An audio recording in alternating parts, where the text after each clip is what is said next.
Hey, how's it going, guys? Today, I'm working on an Acura TLX and will reset the oil life light. To reset this light is a little different than most by the Acuras and stuff. So stick on here, I will show you how to do it. Alright, I'm going to show you how to reset the maintenance messages that show up on the first generation Acura TLX. So let me guide you through the procedure. Step 1. Turn on the ignition. Step 2.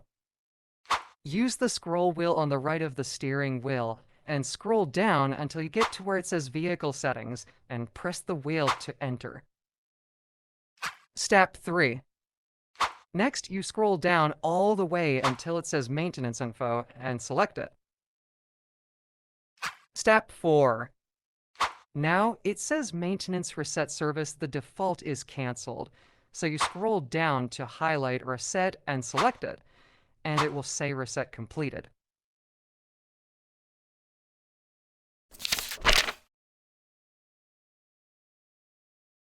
There are two ways to reset the oil life on the second generation Acura TLX. The first is to use the info button on the steering wheel. So let's get to it. Step 1. Switch your ignition over to the on position. Step 2. Then use the scroller button the right steering. You're gonna roll down until you see the maintenance screen. Step 3. Now, you're going to press and hold the scroll button for about 15 seconds or so, and it will bring you to the reset mode. Step 4. At this point, I'm going to select all Do items and press the scroller to reset the selected item, and you're done.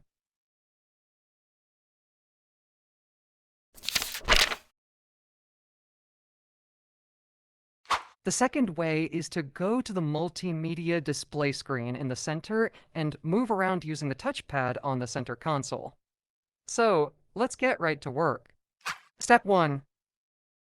Hit the Home button on the center console to get the main menu. Step 2. Now you go to the Settings menu by using the trackpad and select it. Step 3. Then you're going to look for Vehicle and select it. Step 4. Next, you're going to scroll down to Maintenance Information. Step 5. At this point, you can select Engine Oil or Reset All Do. Step 6. Finally, hit Reset and you're done. So that's how easy it is to reset the light. I have a lot more car-related info on my channel in the up-and-coming days. Let me know if you guys have any questions. Anyway, thanks a lot for your time and stay safe.